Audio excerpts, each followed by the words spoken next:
भारत में रहने वाले मुसलमानों बताओ, क्या आप लोगों ने कलाम पाक नहीं पढ़ा? और 70 साल आपने इताअत की, तो किसकी इताअत की, किसका कहना माना? और जिन लोगों का तुमने कहना माना उन लोगों ने तो कभी तुम्हारे इंसाफ की बात ही नहीं की। अब वक्त आ गया है कि अल्लाह ताला कुरान शरीफ में जो कह रहा है उस पर अमल करने का वक्त है। अपने लीडर का, अपने कायद का बात करने का, अमल करने का वक्त आ चुका है। हम मजलिस इत्तेहादुल मुस्लिमीन जब भी कोई हमारे बीच में कैंडिडेट आएगा और हम उसको लड़ाने का, जिताने का काम करेंगे। 70 साल सपा बसपा कांग्रेस का साथ दिया। आखिर सवालात तो ये पैदा होता है कि जिन लोगों को हम लोगों ने इक़्तिदार में बैठाया, उनको अपना सर का ताज बनाया, अपना नोट दिया, अपना वोट दिया और जिंदाबाद के नारे लगाए, आखिर हासिल क्या हुआ? ये सवाल सबसे बड़ा पैदा होता है। आज जो ओवैसी साहब को बीजेपी की बी टीम कहते हैं, एजेंट कहते हैं, तो मैं आपका जहन साजी करना चाहता हूं, आपका जहन मैं ऐसी तरफ लेके जाना चाहता हूं। आप उत्तर प्रदेश में देख लीजिए, अखिलेश के चाचा शिवपाल, उन्होंने अपनी पार्टी बनाई, 7% यादव हैं।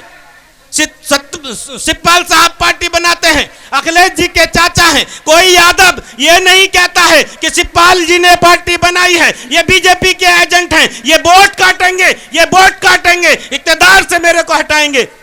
कोई सवालात नहीं करता है।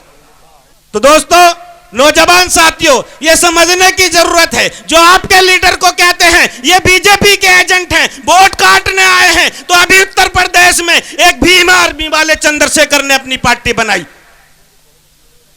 कोई दलित भाई इसको बीजेपी का एजेंट नहीं बोलता है। उधर बसपा पार्टी है, इधर चंद्रशेखर की पार्टी है, दलितों की 3-3 पार्टियां हैं। जब जब मुसलमान का कोई बीच में मुसलमानी लीडर आता है, हमारे अपने कहना शुरू कर देते हैं ये बीजेपी के एजेंट हैं, ये वोट काटेंगे, ये सपा को हराएंगे, ये बसपा को हराएंगे, ये कांग्रेस को हराएंगे। कौन है जो आपके मुस्तकबिल की बात करेगा? जिन लोगों ने आज तक आजादी से लेकर आपके मुस्तकबिल की बात ना की हो, आपके इंसाफ की बात ना की हो, आपके बच्चों की शिक्षा की बात ना की हो, रोजगार की बात ना की हो, फिर आप चाहते हैं कि हम उनके हाथों में देश का मुस्तकबिल सौंप दें। मेरा मकसद यही है कि हमने सपा बसपा को बहुत बार इक़्तिदार में बैठाया, इन लोगों ने हमें इस्तेमाल किया। आज भारत के अंदर बहुत सी मॉब लिंचिंग होती है, मुसलमानों के नाम पर उन्हें मार दिया जाता है, दाढ़ी टोपी देखकर उन्हें मार दिया जाता है। बहुत सी मस्जिदें ऐसी हैं जिन पर प्रतिबंध लगा दिया जाता है कि इसमें नमाज नहीं होगी, ये मदरसे के अंदर पढ़ाई नहीं होगी, इस कब्रिस्तान के अंदर मुसलमान दफन नहीं होगा। तो आज वो जो पार्टियों हैं, जितनी भी पार्टियां हैं कांग्रेस को लेकर सपा बसपा को, इनके मुंह में दही जम जाती है। ये हमारे ऊपर बोलते नहीं हैं, हमारे मसले मसाइल पर बोलते नहीं हैं, हमारी मॉब लिंचिंग होती है, हमें मार दिया जाता है। ये सपा बसपा वाले हमारे नाम से कहीं पर प्रेस कॉन्फ्रेंस कर कर ये भी नहीं कहते कि भारत के मुसलमानों के साथ नाइंसाफियां हो रही हैं, हम ये बर्दाश्त नहीं करेंगे। और जब हमारे बीच में आएंगे तो हमसे मोहब्बत का इजहार करेंगे और कहेंगे हम आपकी आवाज उठाएंगे, हम आपके बच्चों की मुस्तकबिल की आवाज उठाएंगे, हम आपको शिक्षा दिलाएंगे, हम आपको रोजगार दिलाएंगे। और इस आबादपुर की आवाम से मैं कहना चाहता हूं कि आप लोग अपने घरों से निकलिए। आज जो यहां पर मैदान सजा है, यह आपके बच्चों के मुस्तकबिल का मैदान सजा है।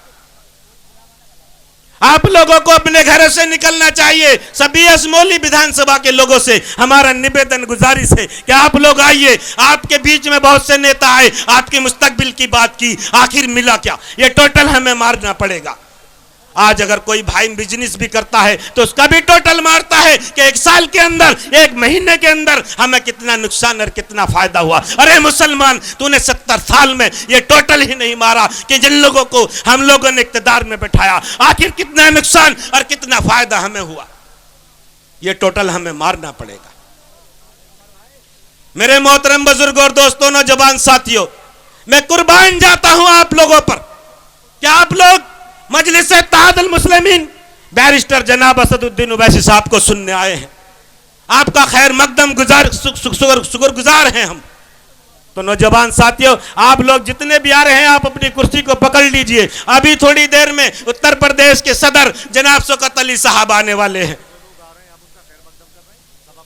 तो दोस्तों, आपका खैर मकदम और बहुत बहुत शुक्रगुजार हैं हम कि आप लोग अपनी मेहनत और जिद्दोजहद से शाहबाजपुर कला तशरीफ ला रहे हैं, हम आपका बड़ा शुक्रगुजार करते हैं।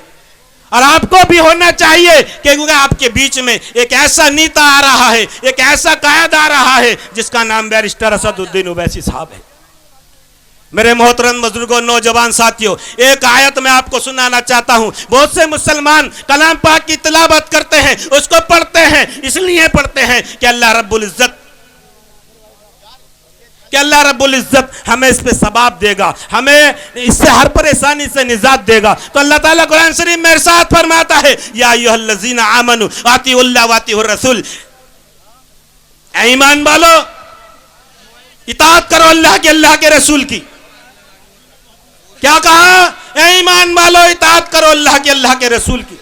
मैंने जो आपको कहा सामने कुरान शरीफ की तिलावत की, तो अल्लाह ताला इरशाद फरमाता है, ईमान वालो इताअत करो अल्लाह के, अल्लाह के रसूल की, और अपने कायद का कहा मानो। अरे मुसलमानों बताओ, भारत में रहने वाले मुसलमानों बताओ, क्या आप लोगों ने कलाम पाक नहीं पढ़ा? और 70 साल आपने इताअत की, तो किसकी इताअत की, किसका कहना माना? और जिन लोगों का तुमने कहना माना, उन लोगों ने तो कभी तुम्हारे इंसाफ की बात ही नहीं की। अब वक्त आ गया है कि अल्लाह ताला कुरान शरीफ में जो कह रहा है उस पर अमल करने का वक्त है। अपने लीडर का, अपने कायद का बात करने का, अमल करने का वक्त आ चुका है। हम मजलिस इत्तेहादुल मुस्लिमीन, जब भी कोई हमारे बीच में कैंडिडेट आएगा और हम उसको लड़ाने का, जिताने का काम करेंगे।